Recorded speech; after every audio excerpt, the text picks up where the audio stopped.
ಖಜಾಂಚಿಗಳು ಮತ್ತೆ ಮೆಂಬರ್ಸ್ ಇದ್ದಾರೆ. ಅವರಿಗೂ ಕೂಡ ನಮ್ಮ ನಿವೃತ್ತ ಉಪಾಧ್ಯಾಯರು, ಹಾಲಿ ಉಪಾಧ್ಯಾಯರ ಪರವಾಗಿ ಅಭಿನಂದನೆಗಳನ್ನು ಸಲ್ಲಿಸ್ತೇನೆ. ಎಲ್ಲದಕ್ಕಿಂತ ವಿಶೇಷವಾಗಿ ಮಕ್ಕಳು ಇರಬೇಕು. ನೀವಿಷ್ಟು ಮಕ್ಕಳು ಇಲ್ಲ ಅಂದರೆ ಇಲ್ಲಿ ಯಾವಾಗಲೊಬ್ರು ಇಲ್ಲೊಬ್ರು ನಮ್ಮ ಪಾಡನ್ನು ನಾವು ಕೂತ್ಕೊಂಡು ಬಂದ್ವಿ ಹೋದ್ವಿ ಅನ್ನೋದರ ಬಿಡುತ್ತೆ. ವಿಶೇಷವಾದ ಕಳೆಯನ್ನು ಕೊಡ್ತಕ್ಕವರು ಅಂದರೆ ವಿದ್ಯಾರ್ಥಿಗಳು. ನೀವೆಲ್ಲರೂ ಬೆಳಿಗ್ಗೆಯಿಂದ ಇಷ್ಟೊಂದು ಸಾವಧಾನವಾಗಿ ಹಾಗೂ ಇಲ್ಲಿ ನಿಶಬ್ದವಾಗಿ ಕೂತಿದ್ದೀರಾ. ನಿಮಗೂ ಕೂಡ ನಮ್ಮ ಹಳೆಯ ವಿದ್ಯಾರ್ಥಿಗಳ ಪರವಾಗಿ, ನಿವೃತ್ತ ಉಪಾಧ್ಯಾಯರ ಪರವಾಗಿ, ಹಾಲಿ ಉಪಾಧ್ಯಾಯರ ಪರವಾಗಿ ನನ್ನ ಅಭಿನಂದನೆಗಳನ್ನು ಸಲ್ಲಿಸ್ತೇನೆ. ನಾನು ಯಾಕೆ 2 ನಿಮಿಷ ಇಲ್ಲಿ ಬಂದೆ ಅಂದರೆ, ಇಲ್ಲಿ ನಾನು ನನ್ನದೇ ಒಂದೆರಡು ಮಾತು ಈ ಹಳೆಯ ವಿದ್ಯಾರ್ಥಿಗಳ ಶಿರೀಶ್ ಅವರಿಗೆ ಹೇಳಿದೆ. ಥಾಟ್ಫುಲ್ನೆಸ್ ಮೆಡಿಟೇಷನ್ ಅಂತ ನಾನು ಸುಮಾರು 2 ವರ್ಷದಿಂದ ಇದ್ದೀನಿ. ಆ ಮೆಡಿಟೇಷನ್ ಮಾಡೋದ್ರಿಂದ ಆಫ್ಟರ್ ನಾವು ಮಾಡೋದು ಬೆಳಿಗ್ಗೆ ಒಂದು ಅರ್ಧ ಗಂಟೆ, ಸಾಯಂಕಾಲ ಒಂದು ಅರ್ಧ ಗಂಟೆ, ಪ್ರೇಯರ್ ಒಂದು 5 ಮಿನಿಟ್ಸ್ ಮಲಗೋ ಟೈಮಲ್ಲಿ, ಬೆಳಿಗ್ಗೆ ಪ್ರಾರಂಭ ಮಾಡುವಾಗ 5 ಮಿನಿಟ್ಸ್ ಪ್ರೇಯರ್ ನಾವು ಮಾಡ್ತೀವಿ. ಅದನ್ನು ನಾನು ಅಂದ್ಕೊಂಡೆ 100 ಜನ ಮಕ್ಕಳು ಹಳೆ ವಿದ್ಯಾರ್ಥಿಗಳು ಸೇರ್ತಾರೆ ಅಂದರೆ 100-125 ಮಕ್ಕಳು ಇರ್ತಾರೆ. ಅವರಿಗೆ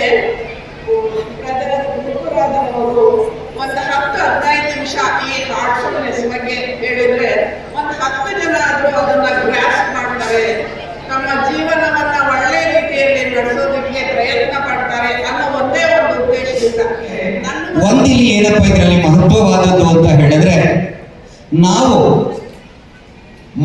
ನಮ್ಮ ಮನಸ್ಸನ್ನ ಆರೋಗ್ಯವಾಗಿ ಇಟ್ಟುಕೊಂಡಾಗ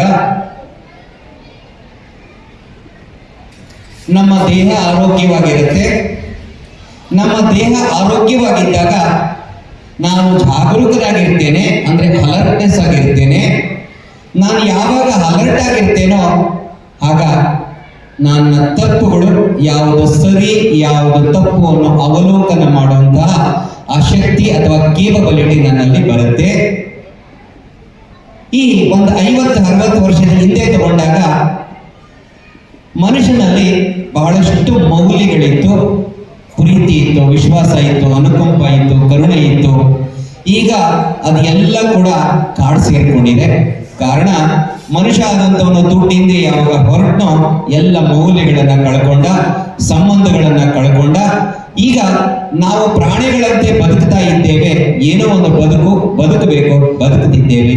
ಅದಕ್ಕೆ ಒಂದು ನೀತಿಗಳು ಏನು ಇಲ್ಲದೆ ಇರೋಷ್ಟು ಮಟ್ಟಕ್ಕೆ ನಾವು ಬಂದಿದ್ದೇವೆ. ಆದರೆ ಈಗ ಮತ್ತೆ ನಾವು ವಾಪಸ್ ಹೋಗೋ ಕಾಲ ಬಂದಿದೆ. ಅದಲ್ಲದೆ ಹೋದ್ರೆ ಸಾಕಷ್ಟು ಪ್ರಕೃತಿಯ ಅನಾಹುತಗಳಿಗೆ ನಾವೆಲ್ಲರೂ ಕೂಡ ಆ ವಿಕೋಪಕ್ಕೆ ನಾವೆಲ್ಲರೂ ಕಾರಣರಾಗಬೇಕಾಗ್ತದೆ.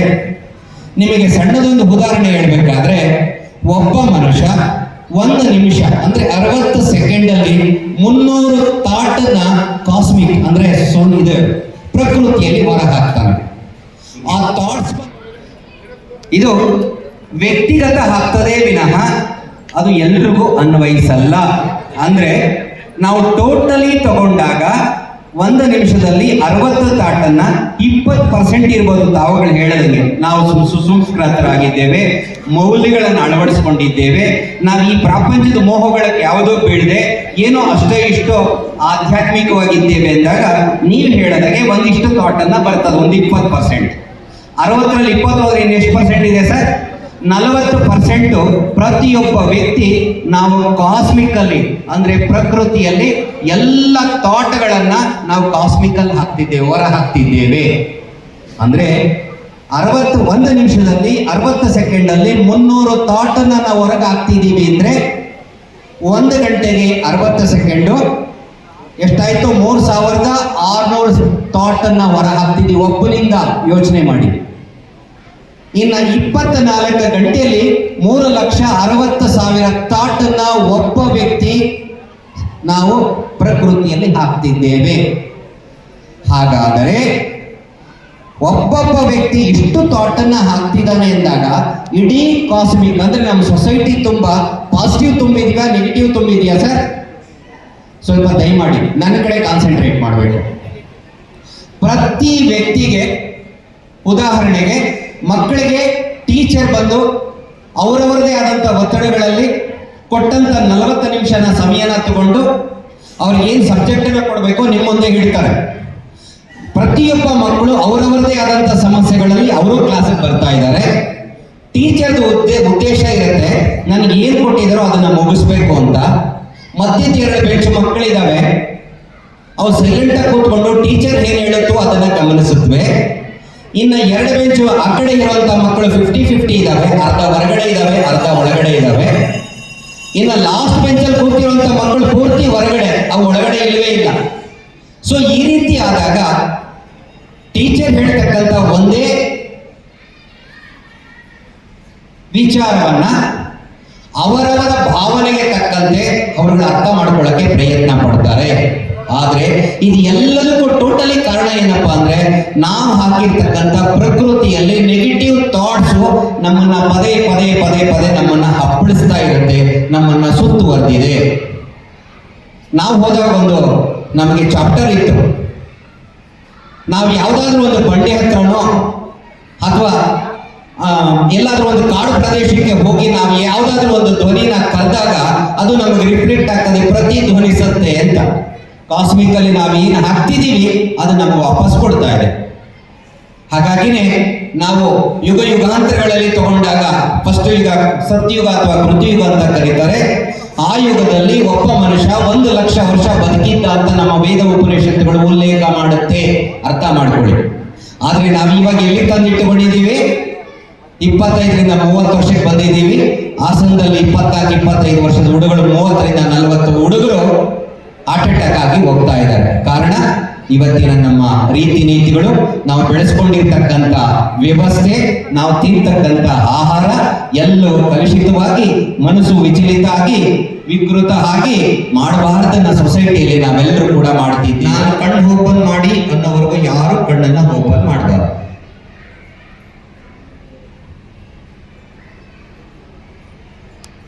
ಹೊರಗಡೆ ಶಬ್ದದ ಕಡೆ ಗಮನ ಕೊಡಬೇಡಿ. ನಾನು ಏನು ಹೇಳ್ತೀನೋ ಅದರ ಕಡೆ ಮಾತ್ರ ನೀವು ಗಮನಿಸ್ತಾ ಹೋಗ್ಬೇಕಾಗತ್ತೆ. ಹಾಗೆ ನಿಧಾನವಾಗಿ ನಿಮ್ಮ ಗಮನ ನಿಮ್ಮ ಬೆನ್ನಿನ ಹಿಂಭಾಗವನ್ನು ಗಮನಿಸಿ, ತಲೆಯ ಮೇಲ್ಭಾಗದಿಂದ ಬೆನ್ನಿನ ಕೊನೆಯ ಮೂಳೆವರೆಗೂ ಗಮನಿಸಿ. ಇಡೀ ನಿಮ್ಮ ಬೆನ್ನನ್ನು ಆ ಶಕ್ತಿ ಆವರಿಸ್ಕೊಳ್ತಾ ಇದೆ.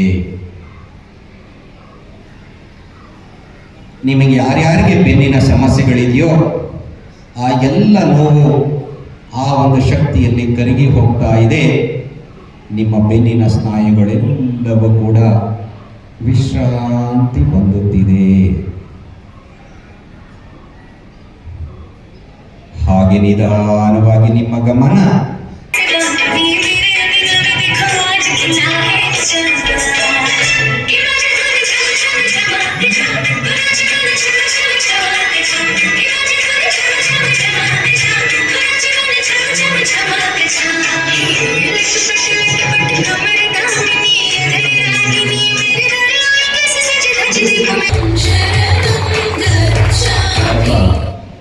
ಪ್ರಾರಂಭ ಮಾಡ್ತಾನೆ.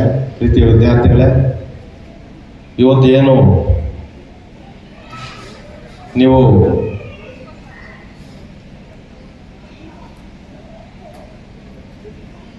ಗುರುವಂದನಾ ಕಾರ್ಯಕ್ರಮವನ್ನು ಹಮ್ಮಿಕೊಂಡಿದ್ದೀರಿ. ನಿಜಕ್ಕೂ ಕೂಡ ಇದು ಈ ಸಂಸ್ಥೆಯ ಇತಿಹಾಸ ಪುಟದಲ್ಲಿ ಉಳಿತಕ್ಕಂಥ ದಿನ ಅಂತ ನಾನು ಭಾವಿಸಿದ್ದೇನೆ. ಯಾಕಂದರೆ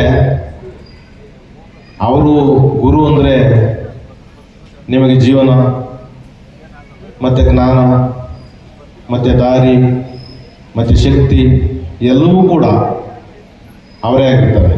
ಅವರಿಂದಲೇ ನಿಮಗೆ ನಿಮ್ಮ ಜೀವನದ ಮೌಲ್ಯಗಳನ್ನು ಕಟ್ಕೊಳಕ್ಕೆ ನಿಮಗೆ ಅನುಕೂಲ ಆಗ್ತದೆ. ಆ ಒಂದು ನಿಟ್ಟಿನಲ್ಲಿ ನೀವು ಅದನ್ನು ಸ್ಮರಿಸುತ್ತಾ ಅವರಿಗೆ ಒಂದು ಗುರುವಂದನೆಯನ್ನು ಸಲ್ಲಿಸಬೇಕು ಅಂತೇಳಿ ನೀವು ತೀರ್ಮಾನ ಮಾಡಿಕೊಂಡಿರತಕ್ಕಂಥದ್ದು ನಿಜವಾಗಲೂ ಕೂಡ ಬಹಳ ವಿಶೇಷವಾಗಿರ್ತಕ್ಕಂಥ ದಿನ ಕೂಡ. ಈಗಾಗಲೇ ಯೋಗ ಮಾಸ್ಟರ್ ಹೇಳ್ತಿದ್ರು, ಅದು ಒಂದು ವಿದ್ಯೆನೇ. ಯಾಕಂದರೆ ಜೀವನಕ್ಕೆ ಬಹಳ ಅಮೂಲ್ಯವಾದಂಥ ವಿದ್ಯೆ ಅದು. ಆರೋಗ್ಯದ ಹಿತದೃಷ್ಟಿಯಿಂದ ಅವರು ನಿಮಗೆ ಅದನ್ನು ಹೇಳ್ಕೊಟ್ಟಿದ್ದಾರೆ, ಅದನ್ನು ದಯವಿಟ್ಟು ಪಾಲನೆ ಮಾಡಿ. ಏನಿವತ್ತು ನೀವು ಒಂದು ಮಾತಿದೆ, ಕಳೆದ ಹೊತ್ತು ಒಡೆದ ಮುತ್ತು ಅಂತ. ನೀವೇನಿವತ್ತು ಈ ಒಂದು ಸಮಯನ ಕಳೀತಿದ್ರಿ, ಮತ್ತೆ ವಾಪಸ್ ಬರೋದಿಲ್ಲ, ಮುತ್ತು ಹೊಡೆದ್ರೆ ಸಿಗೋದಿಲ್ಲ. ಹಾಗಾಗಿ ಇವತ್ತು ನಿಮಗೆ ಏನು ಜ್ಞಾನ ಸಿಗ್ತದೆ, ಇವತ್ತು ಈ ಗುರುವಿಂದ ಏನಿದೆ ಮೇಲೆ ಸಿಗ್ತದೆ, ಅದನ್ನು ಕಡೆವರೆಗೂ ಮರೆಯುವಂಥ ದಿನ ಅಲ್ಲ ಇದು. ವಿಶೇಷವಾಗಿ ಇವತ್ತು ನೀವೆಲ್ಲರೂ ಒಂದು ಬೇವಿನ ಬೀಜ ಇದ್ದಂಗೆ, ಬೇವಿನ ಬೀಜಗಳು ನೀವೆಲ್ಲರೂ ಕೂಡ. ಯಾಕೆ ಹೇಳ್ತೀನಿ ಅಂದರೆ, ಈ ಮಾತನ್ನು ಬೆಲ್ಲದ ಕಟ್ಟೆಯ ಕಟ್ಟಿ ಬೇವಿನ ಬೀಜವ ಬಿತ್ತಿ ಆಕಳ ಹಾಲನ್ನೆರೆದು ಜೇನಿನ ಹೊಳೆಯನ್ನೇ ಸುರಿಸಿದರೂ ಕಹಿ ಬರುವುದಲ್ಲ ಸಿಹಿ ಬರುವುದೇ ಅಂತ ಬಸವಣ್ಣವರು ಹೇಳಿದ್ದಾರೆ. ಆದರೆ ಈ ಗುರುವಿನಿಂದ ನಿಮ್ಮ ಬೇವಿನ ಬೀಜಗಳನ್ನು ಬಿತ್ತಿ ಸಿಹಿನೇ ಬರೆಸ್ತಾರೆ. ಆ ಒಂದು ಜ್ಞಾನ, ಆ ಒಂದು ಶಕ್ತಿ, ಆ ಒಂದು ಶ್ರದ್ಧೆ ಈ ಗುರುವೃಂದಕ್ಕಿದೆ. ಅದನ್ನು ನೀವು ಸರಿಯಾದ ದಾರಿಯಲ್ಲಿ ಉಪಯೋಗಿಸ್ಕೊಂಡು ಹೋಗಿದ್ದೆ ಆದರೆ ನಿಮ್ಮ ಜೀವನ ಬಹಳ ಯಶಸ್ವಿ ಆಗ್ತದೆ, ಬಹಳ ಸುಂದರವಾಗಿ ರೂಪುಗೊಳ್ತದೆ. ಈ ಒಂದು ಸಂದರ್ಭದಲ್ಲಿ ಈ ಒಂದು ಮಾತಿನ ಸರ್ವಜ್ಞ ನಾನು ಮಾತಾಡ್ತಾನೆ, ಎತ್ತಾಗಿ ತುತ್ತಾಗಿ ಹಿತ್ತಲದ ಗಿಡವಾಗಿ ಮತ್ತೆ ಪಾದದ ಕೆರವಾಗಿ ಗುರುವಿನ ಹತ್ತಲಿರುವ ಸರ್ವಜ್ಞ ಅಂತ. ಗುರುವಿನ ಗುಲಾಮನಾಗುವ ತನಕ ದೊರೆಯದನ್ನ ಮುಕ್ತಿ. ನೀವು ಎಷ್ಟು ಶ್ರೇಷ್ಠವಾದ ಆ ಒಂದು ವಿದ್ಯೆ ಅಂದರೆ, ಆ ಹುದ್ದೆ ಇಡೀ ಪ್ರಪಂಚದಲ್ಲಿ ಗುರುವಿನ ಸ್ಥಾನಕ್ಕಿಂತ ದೊಡ್ಡ ಒಂದು ಹುದ್ದೆನ ಯಾರೂ ಕೂಡ ಸೃಷ್ಟಿ ಮಾಡೋಕ್ಕೆ ಸಾಧ್ಯನೇ ಇಲ್ಲ. ಯಾಕಂತ ಹೇಳಿದ್ರೆ, ಈ ದೇಶದಲ್ಲಿ ಎಂತೆಂಥ ದೊಡ್ಡ ಜ್ಞಾನಿಗಳು, ವಿಜ್ಞಾನಿಗಳು, prime minister, chief minister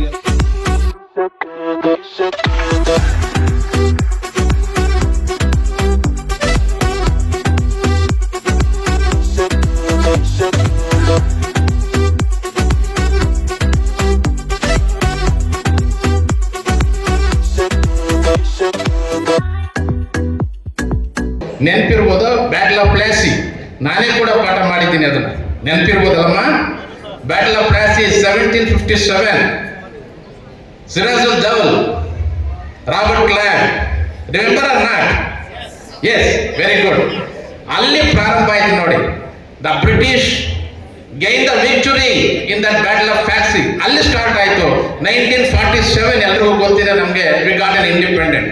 190 years exactly ಅವರು ನಮ್ಮನ್ನ ಗುಲಾಮರನ್ನಾಗಿ ಮಾಡಿಕೊಂಡ್ರು ಅಂತ ನಾವು ಅವಾಗ ಭಾವಿಸಿದ್ದು. ಗುಲಾಮರು ಅಂದ್ರೆ ನಾವು ಅವರ ಸೇವಕರಾಗಿ. ಆದರೆ ಗುರುವಿನ ಗುಲಾಮರಾಗೋದು ಅಂತಂದ್ರೆ ವಿಧೇಯರಾಗ್ತಕ್ಕಂಥದ್ದು, ವಿನಯತೆಯನ್ನು ತೋರಿಸ್ತಕ್ಕಂಥದ್ದು. ಆಗ ಮಾತ್ರ ನಾವು ನಮ್ಮ ಎತ್ತರಕ್ಕೆ ಬೆಳೀಲಿಕ್ಕೆ ಸಾಧ್ಯ ಆಗುತ್ತೆ ಅನ್ನೋ ಅರ್ಥದಲ್ಲಿ. ಆದ್ರಿಂದ devotion, determination, dedication, punctuality, regularity, 5 principle ನೆನಪಿರ್ಬೋದು. 14 ಮತ್ತು 15ನೇ ಸಾಲ ಅಲ್ಲ ನೀವು? ಶ್ರಮ, ಶ್ರದ್ಧೆ, ಭಯ, ಭಕ್ತಿ, ಶಿಸ್ತು. ಈ ಒಂದು ಸೂತ್ರಗಳನ್ನು ಯಾರು ಅಳವಡಿಸ್ಕೊಳ್ತಾರೆ ಅವರು ಖಂಡಿತವಾಗ್ಲೂ ಜೀವನದಲ್ಲಿ ಮೇಲಕ್ಕೆ ಬರ್ತಾರೆ ಅನ್ನೋದಕ್ಕೆ ನೀವೇ ಸಾಕ್ಷಿ. ಮತ್ತೊಂದು ಒಂದು ಜೋರಾದ ಒಂದು ಚಪ್ಪಳೆಯನ್ನು ತಾವೆಲ್ಲ ಕೊಡಬೇಕು. ಯಾಕೆಂತಂದ್ರೆ ಇವತ್ತು ಗುರುವಂದನ ಕಾರ್ಯಕ್ರಮ ಮಾಡಿರ್ತಕ್ಕಂಥದ್ದು 14-15 ಸಾಲ, ಇನ್ನು ಕೇವಲ 10 ವರ್ಷ ಕೂಡ ಮುಗಿದಿಲ್ಲ. ಹೌದಮ್ಮ? 10 ವರ್ಷನೂ ಕೂಡ ನಿಮ್ಮ ವಿದ್ಯಾಭ್ಯಾಸ ಈ ಸಂಸ್ಥೆಯನ್ನು ಬಿಟ್ಟು 10 ವರ್ಷ, ಇನ್ನು ಅನೇಕರು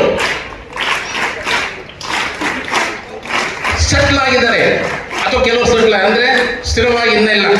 ಜಾಬ್ ಪೂರ್ಣ ಪ್ರಮಾಣದಲ್ಲಿ ಇರ್ಬೋದು, ಕೆಲಸ ಅಥವಾ ಅರೆ ಪ್ರಮಾಣ ಇರ್ಬೋದು. ಇನ್ನು ಅನೇಕರು ತಮ್ಮದೇ ಆಗಿರ್ತಕ್ಕಂಥ ಆಲೋಚನೆಯಲ್ಲಿ ತೊಡಗಿರ್ತಾರೆ. ಅಂಥದ್ರಲ್ಲಿ 10 ವರ್ಷದಲ್ಲಿ ಗುರುವಂದನ ಕಾರ್ಯಕ್ರಮಕ್ಕೆ ನೀವು ಪ್ರಯತ್ನ ಮಾಡಿದ್ದೀರಲ್ಲ, ಅದು ಮೆಚ್ಚತಕ್ಕಂಥ ವಿಚಾರ. ನಿಮಗೊಂದು ಧನ್ಯವಾದಗಳು, ಅಭಿನಂದನೆಗಳು. ಎರಡನೇದು, ಈಗ ಗುರುವಂದನೆ ಅಂತಂದ್ರೆ ಗುರುಗಳು ಮತ್ತು ವಿದ್ಯಾರ್ಥಿಗಳು ಗಮನಿಸೋಣ. ನಾನು ಒಂದು ವಿಚಾರವನ್ನು ಹೇಳ್ತೇನೆ, ಅನೇಕ ಗುರುಗಳ ಉದಾಹರಣೆಯನ್ನು ಕೊಡ್ತೇನೆ. ತಾವೆಲ್ಲ ಕೇಳಿರ್ಬೋದು, ಅಲೆಕ್ಸಾಂಡರ್ ಗುರುಗಳಿಗೆ ಯಾವಾಗ ತೃಪ್ತಿ ಆಗುತ್ತೆ ಅಂತಕ್ಕಂಥ.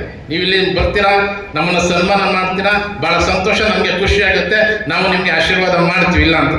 ಆದ್ರೆ ನಿಜವಾಗಿ ಗುರುಗೆ ಸಂತೋಷ ಆಗ್ತಕ್ಕಂಥದ್ದು ಹೇಗೆ ಅಂತಂದ್ರೆ, ಅಲೆಕ್ಸಾಂಡರ್ ನೀವೆಲ್ಲ ಕೇಳಿರ್ಬೋದು. ಅಲೆಕ್ಸಾಂಡರ್ ಯಾರು? ಇವಾಗ ರೂಲರ್ ಆಫ್ ಮ್ಯಾಸಿಡೋನಿಯಾ. ಗ್ರಾಜುಯಲಿ ಅವನು ಬಹಳ ಪರಾಕ್ರಮಶಾಲಿ, ಭಯಂಕರ ಪ್ರಮುಖಶಾಲಿ. ಅವನ ಆಸೆ ಏನಾಗಿತ್ತು? ನಾನೇ ಹೇಳಿದ್ದೀನಮ್ಮ, ಏನಾಗಿತ್ತು ಅವನ ಆಸೆ? ಇಡೀ ಪ್ರಪಂಚವನ್ನ ಜಯಗಳಿಸಬೇಕು, ಇಡೀ ಪ್ರಪಂಚಕ್ಕೆ ನಾನು ರಾಜನಾಗಬೇಕು ಅನ್ನೋದು ಹೆಬ್ಬಯಕೆ ಇತ್ತು. ಅಂಥ ಪರಾಕ್ರಮಶಾಲಿ.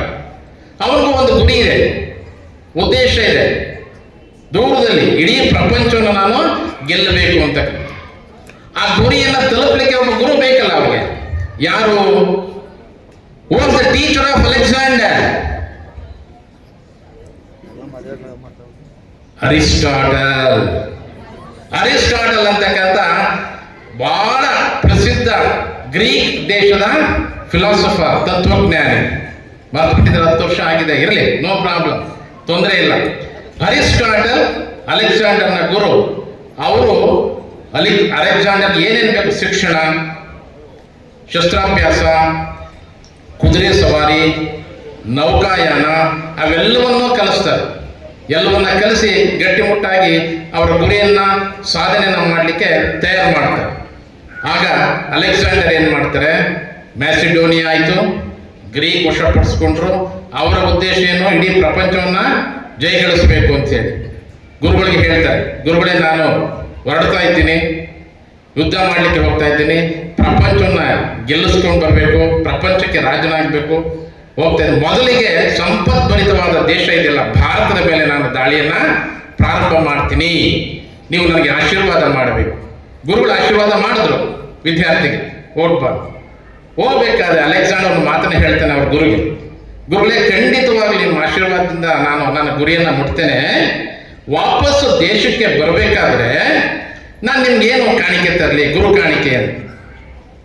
ಆಗ ಗುರು ಹೇಳ್ತಾರೆ ತನ್ನ ಶಿಷ್ಯನಿಗೆ, ವಿದ್ಯಾರ್ಥಿಗೆ, ಅಲೆಕ್ಸಾಂಡರ್, ನೀನು ಈಗ ಹೋಗ್ತಾ ಇರ್ತಕ್ಕಂಥ ಕೆಲಸ ಅಥವಾ ಇಟ್ಕೊಂಡಿರ್ತಕ್ಕಂಥ ಗುರಿ, ಅದನ್ನು ಸಾಧನೆ ಮಾಡಿ ವಿಜಯೀಶಾಲಿಯಾಗಿ ನೀನು ವಾಪಸ್ಸು ನಮ್ಮ ದೇಶಕ್ಕೆ ಬಾ, ಅದೇ ನನಗೆ ನೀನು ಕೊಡ್ತಕ್ಕಂಥ ದೊಡ್ಡ ಕಾಣಿಕೆ ಅಂತ ಹೇಳ್ತಾರೆ. ಅದರ ಅರ್ಥ ಏನು? ಪ್ರತಿಯೊಬ್ಬ ಗುರುಗಳು ಏನಿದ್ದಾರೆ, ಇಲ್ಲಿ ಗುರುಗಳು ಏನಿದ್ದಾರೆ, ಅವ್ರ ಎಲ್ಲ ಉದ್ದೇಶಗಳು ಏನಪ್ಪಾ ಅಂತಂದ್ರೆ, ನಿಮ್ಮ ಗುರಿ ಉದ್ದೇಶ ಸಾಧನೆ ಮಾಡ್ತಕ್ಕಂಥದ್ದು ಅವರ ಹೆಬ್ಬಯಕೆಯಾಗಿರ್ತದೆ. ಅದಕ್ಕಿಂತ ಹೆಚ್ಚಿಗೆ ದೊಡ್ಡ ಕಾಣಿಕೆ ಮತ್ತೊಂದು ಗುರುಗಳಿಗೆ ಬೇಕಾಗಿಲ್ಲ. ಆದ್ರಿಂದ ನೀವು ವಿನಯತೆ, ವಿದ್ಯೆ ಎಲ್ಲವನ್ನ ಕಲಿತು ನಿಮ್ಮ ಗುರಿ ಸಾಧನೆಯಲ್ಲಿ ನಲಿಯುತ್ತೋಲಾಡಿ ಚೆಲುವಿನ ಬಲೆಯ ಬೀಸಿದಳು, ಈ DMM ಶಾಲೆಯಲ್ಲಿ ನೆಲೆಸಿದಳು. ಇದು ಯಾವ ಜನುಮದ ಪುಣ್ಯವೋ, ಈ ಕಣ್ಗಳು ಮಾಡಿದ ಪುಣ್ಯವೋ, ಓಹೋ ಆಡುವ ನುಡಿಯೇ ಕನ್ನಡ ನುಡಿ, ಚಿನ್ನದ ನುಡಿ, ನಾವಿರುವ ತಾಣವೇ ಗಂಧದ ಗುಡಿ, ಅಂದದ ಗುಡಿ. ಹೇಳ್ತೀನಿ, ನಿಮ್ಮ ಮಕ್ಕಳೆಲ್ಲ ದೊಡ್ಡವರಾಗಿರ್ತೀರಾ, ತುಂಬಾ ಸಲ ಸಮಾರಂಭಗಳಲ್ಲಿ ಹೋದಾಗೆಲ್ಲ ವಿಶ್ ಮಾಡ್ತಾರೆ, ಪಾಪ ಬಂದು ಮಾತಾಡ್ತಾರೆ. ನಾನು ಫಸ್ಟ್ ಹೆಸರು ಕೇಳ್ತೀನಿ, ಏನು ಅನ್ಕೋಬೇಡಿ, ನಿಮ್ಮ ಫೇಸ್ ಜ್ಞಾಪಕ ಇದೆ, ಹೆಸರು ಜ್ಞಾಪಕ ಇಲ್ಲ, ದಯವಿಟ್ಟು ಹೇಳಬೇಡಿ ಅಂದಮೇಲೆ ಅವರು ಮಾತಾಡ್ತಾರೆ. ಅದು ಪ್ರೀತಿಯ ಕಾರಣದಿಂದ. ಗೌರವ ಬೇರೆ, ಪ್ರೀತಿ ಬೇರೆ. ಟೀಚರ್ಸ್ ಸಿಕ್ಕಿದಾಗೆಲ್ಲ ವಿಶ್ ಮಾಡ್ತೀವಿ ಗೌರವದಿಂದ. ಪ್ರೀತಿಯಿಂದ ಮಾತಾಡೋದು ಅಂದರೆ ಅವ್ರು ಇರೋ ಹತ್ರ ಹೋಗಿ ನಿಂತ್ಕೊಂಡು ಮಾತಾಡಿ ಅವರ ಕುಶಲೋಪರಿ ವಿಚಾರಿಸಿ, ನಿಮ್ಮ ಕುಶಲೋಪರಿ ಅವ್ರ ವಿಚಾರ, ಅದು ಪ್ರೀತಿ. ಪ್ರೀತಿಗೆ ಒಂದು ಸಣ್ಣ ಕಥೆ ಹೇಳ್ಬಿಡ್ತೀನಿ ನಾನು. ಒಂದು 15-16 ವಯಸ್ಸಿನ ಮಾನ್ವಿ ಅನ್ನೋ ಒಂದು ಹುಡುಗಿಗೆ ರಕ್ತಹೀನತೆಯ ಕಾಯಿಲೆ ಇರುತ್ತೆ. ಆ ಪೇರೆಂಟ್ಸು, ಪೋಷಕರು ಕರ್ಕೊಂಡೋಗಿ ಹಾಸ್ಪಿಟ್ಲಲ್ಲಿ ತೋರಿಸ್ತಾರೆ, ಯಾವುದೋ ಅವರ ಊರಿಗೆ ಹತ್ರ ಇರೋ ಹಾಸ್ಪಿಟ್ಲಲ್ಲಿ. ಅವರು ಇಲ್ಲಿ ಆಗೋದಿಲ್ಲ, ಇದು ಇನ್ನೂ ಸ್ವಲ್ಪ ಉತ್ತಮವಾದ ಆಸ್ಪತ್ರೆಗೆ ಕರ್ಕೊಂಡೋಗಿ ಅಂತ ಹೇಳ್ತಾರೆ. ಆ ಮಗುನ ಉತ್ತಮವಾದ ಆಸ್ಪತ್ರೆಗೆ ಕರ್ಕೊಂಡು ಹೋಗ್ತಾರೆ. ಆ ಚಿಕ್ಕ ಆಸ್ಪತ್ರೆನಲ್ಲೂ ಎಲ್ಲ ಚಿಕಿತ್ಸೆಗಳನ್ನ, ಫಲಿತಾಂಶಗಳು ಎಲ್ಲ ಬಂದಿರುತ್ತೆ. ಆ ಇನ್ನೊಂದು ದೊಡ್ಡ ಆಸ್ಪತ್ರೆನಲ್ಲೂ ಎಲ್ಲ ಪರೀಕ್ಷೆ ಮಾಡಿದಾಗ ಸೇಮ್ ರಿಸಲ್ಟ್ ಬಂದಿರುತ್ತೆ. ಅಲ್ಲಿರೋ ವೈದ್ಯರಿಗೆ ಆಶ್ಚರ್ಯ ಆಗ್ಬಿಡುತ್ತೆ. ಏನು ಇವ್ರು ನೋಡಿದ್ರೆ ಹೀಗಿದ್ದಾಳೆ, ರಿಸಲ್ಟ್ ಒಂದೇ ಥರ ಇದೆಯಲ್ಲ ಅಂತ ಹೇಳ್ಬಿಟ್ಟು ಅವ್ರಿಗೆ ಅನುಮಾನವಾಗಿ ಮತ್ತೊಮ್ಮೆ 3ನೇ ಸಲ ಪರೀಕ್ಷೆ ಮಾಡಿಸ್ತಾರೆ. ಆವಾಗೂ ಹಾಗೆ ಇರುತ್ತೆ, ಅಂದರೆ ವಾಸಿಯಾಗಿರುತ್ತೆ ಅವಳಿಗೆ. ಆ ಸಣ್ಣ ಹಾಸ್ಪಿಟ್ಲಲ್ಲಿ ಇಷ್ಟು ಕಾಯಿಲೆ ಇದೆ ಅಂತ ಹೇಳಿ ಕಳಿಸಿದ್ರಲ್ಲ, ಇವಾಗ ಏನೂ ಇಲ್ಲ ಇವಳಿಗೆ, ಅದು ಹೇಗೆ ನಮ್ಮ ರಿಸಲ್ಟೇ ತಪ್ಪ ಅಂತ ಇನ್ನೊಂದ್ಸಲ ಮಾಡಿಸ್ತಾರೆ. ಆವಾಗೂ ಅವಳು ಆರೋಗ್ಯವಾಗಿರ್ತಾರೆ. ಅವಾಗ ಡಾಕ್ಟರ್ಸ್ ಆಕೆ ಹತ್ರ ಬಂದ್ಬಿಟ್ಟು ಮಗು ಹತ್ರ, ಅಮ್ಮ ನಿನ್ಗೆ ಏನು ಕಾಯಿಲೆ ಇಲ್ಲ, ನೀನು ಮನೆಗೆ ಹೋಗ್ಬೋದು ಅಂತಾರೆ. ಅವಳು ಹೇಳ್ತಾಳೆ, ಹೌದು ಡಾಕ್ಟ್ರೇ, ನನಗೂ ಅನ್ನಿಸ್ತಾ ಇದೆ, ನನಗೆ ಇವಾಗ ಏನೂ ಕಾಯಿಲೆ ಇಲ್ಲ, ನಾನು ಮನೆಗೆ ಹೋಗ್ಬೋದಾ ಅಂತ. ಆ ಸಂದರ್ಭದಲ್ಲಿ ಮತ್ತೊಬ್ಬ ವೈದ್ಯರು ಬಂದ್ಬಿಟ್ಟು ಆಕೆ ಹತ್ರ ಮಾತಾಡ್ತಾರೆ, ಅಮ್ಮ ನಿನ್ನ ಹತ್ರ ನಾನು ಸ್ವಲ್ಪ ಮಾತಾಡಬೇಕು, ನಿನ್ನಲ್ಲಿ ಏನೋ ಒಂದು ವಿಶೇಷವಾದ ಪರಿವರ್ತನೆ ಆಗಿದೆ. ಆ ಹಾಸ್ಪಿಟ್ಲಲ್ಲಿ ಕಾಯಿಲೆ ಇದ್ದಿದ್ದು ನಿಜ, ಆದರೆ ಇಲ್ಲಿ ಬರೋ ಅಷ್ಟೊತ್ತಿಗೆ ಏನೋ ಒಂದು ಪರಿವರ್ತನೆ ಆಗಿದೆ, ಏನಮ್ಮ ಅದು ಸ್ವಲ್ಪ ಹೇಳು ನನಗೆ ಅಂತ ಹೇಳ್ತಾರೆ. ಆವಾಗ ಅವಳು ಹೇಳ್ತಾಳೆ, ನನ್ನ ಜೀವನದಲ್ಲಿ ಒಬ್ಬರನ್ನ ತುಂಬ ದ್ವೇಷಿಸ್ತಾ ಇದ್ದೆ, ವಿಪರೀತ ದ್ವೇಷಿಸ್ತಾ ಇದ್ದೆ. ನಾನು ಆಸ್ಪತ್ರೆಯಿಂದ ಬರುವಾಗ ಅವರು ನೆನಪು ಬಂದರು, ಯಾರನ್ನು ದ್ವೇಷಿಸ್ತಾ ಇದ್ದೀನೋ ಅವರು ನನಗೆ ನೆನಪು ಬಂದರು. ಆ ಕ್ಷಣದಿಂದ ನಾನು ಅವರನ್ನು ಪ್ರೀತಿಸೋದಕ್ಕೆ ಶುರು ಮಾಡಿದೆ. ಅಯ್ಯೋ ಏನು ತಪ್ಪು ಮಾಡಿದ್ದಾರೆ, ಯಾಕೆ ನಾನು ದ್ವೇಷಿಸ್ತಾ ಇದ್ದೀನಿ, ಅವರನ್ನು ಪ್ರೀತಿಸೋದೇ ವಾಸಿ ಅಲ್ವಾ ಅಂತ ಅವರ ಬಗ್ಗೆ ನನ್ನ ಹೃದಯದಲ್ಲಿ ಪ್ರೀತಿ ಉಂಟಾಯಿತು. ಆವಾಗಲಿಂದ ನನ್ನ ದೇಹದ ಕಾಯಿಲೆ ಕಡಿಮೆ ಆಗ್ತಾ ಇದೆ. ಇಷ್ಟೇ ನನ್ನ ಜೀವನದ ಬರೋ ರಸ್ತೆಯಲ್ಲೇ ನಡೆದಂಥ ಘಟನೆ ಅಂತ ಹೇಳಿದಾಗ ಆ ಡಾಕ್ಟ್ರಿಗೆ ತುಂಬ ಸಂತೋಷ ಆಗಿಬಿಡುತ್ತೆ. ಪ್ರೀತಿ ಅನ್ನೋ 2.5 ಅಕ್ಷರದ ಪದ ನಮ್ಮ ಜನರಲ್ಲಿ ಎಷ್ಟು ಪರಿವರ್ತನೆಯನ್ನು ಮಾಡುತ್ತೆ ಅನ್ನೋದಕ್ಕೆ ಇದು ಒಂದು ಉದಾಹರಣೆ. ಆದರೆ ನಾವು ಹಿಂದಿನ ಕಾಲದಲ್ಲಿ ಜೀವನ ತುಂಬ ಚೆನ್ನಾಗಿತ್ತು ಅಂತ ನಾವೆಲ್ಲ ಸ್ವಲ್ಪ ವಯಸ್ಸಾದವರು ಮಾತಾಡ್ಕೊಳ್ತೀವಿ. ಈಗಿನ ಕಾಲದಲ್ಲಿ ಪ್ರೀತಿ ವಿಶ್ವಾಸಕ್ಕೆ ಕೊರತೆ, ಆದರೆ ಹಣದ ರಾಶಿ ಮಾತ್ರ ಇರುತ್ತೆ, ಆದರೆ ಪ್ರೀತಿ ವಿಶ್ವಾಸ ಇಲ್ಲ ಅಲ್ವಾ? ಆ ಪ್ರೀತಿಯನ್ನ ಮಕ್ಕಳು ಒಬ್ಬರಲ್ಲೊಬ್ರು, ದೊಡ್ಡವರು, ಕುಟುಂಬಗಳ ಮಧ್ಯೆ ಬೆಳೆಸ್ಕೊಂಡ್ರೆ ನಮ್ಮ ದೇಹದ ಕಾಯಿಲೆ ತಾನಾಗಿ ಹೊರಟೋಗುತ್ತೆ ಅನ್ನೋದಕ್ಕೆ ಇದೊಂದು ಸಾಕ್ಷಿ. ಆಮೇಲೆ ನಾವು ಕಳ್ಕೊಳ್ಳದೆ ಇರೋಂಥ ಒಂದು ಐಶ್ವರ್ಯ ಇದೆ ನಮ್ಮಲ್ಲಿ. ಯಾವುದು? ಯಾರು ಕತ್ಕೊಂಡು ಹೋಗೋದಕ್ಕಾಗಲ್ಲ ನಾ ಐಶ್ವರ್ಯನ. ವಿದ್ಯಾಭ್ಯಾಸ ನೋಡಿ, ಅಲ್ಲಿ ಪಾಪ ಮಕ್ಳಿಗೆ ಸಾಕಾಗ್ಬಿಟ್ಟಿರುತ್ತೆ, ನಾವು ಮಕ್ಕಳಾಗಿದ್ದಾಗ ಹಾಗೆ. ವಿದ್ಯಾಭ್ಯಾಸ ನೋಡಿ, ಗಮನವಿಟ್ಟು ವಿದ್ಯಾಭ್ಯಾಸವನ್ನ ಅರಿತಾಗ ವಿದ್ಯಾಭ್ಯಾಸಕ್ಕೆ ಕೊನೆ ಇಲ್ಲ, ಓದ್ತಾ ಇದ್ರೆ ಓದ್ತಾನೇ ಇರಬೇಕು. ಜ್ಞಾನವನ್ನ ಸಂಪಾದನೆ ಮಾಡಿದಾಗ ನಮಗೆ ಯಾವ ಮನೆ ಬೇಡ, ಯಾವ ದೇಶ ಬೇಡ, ಯಾವ ದೇಶದಲ್ಲೋದ್ರೂ ನಮ್ಮ ಜೀವನವನ್ನ ನಾವು ನಡೆಸೋದಕ್ಕೆ ಸಾಧ್ಯ ಆಗುತ್ತೆ.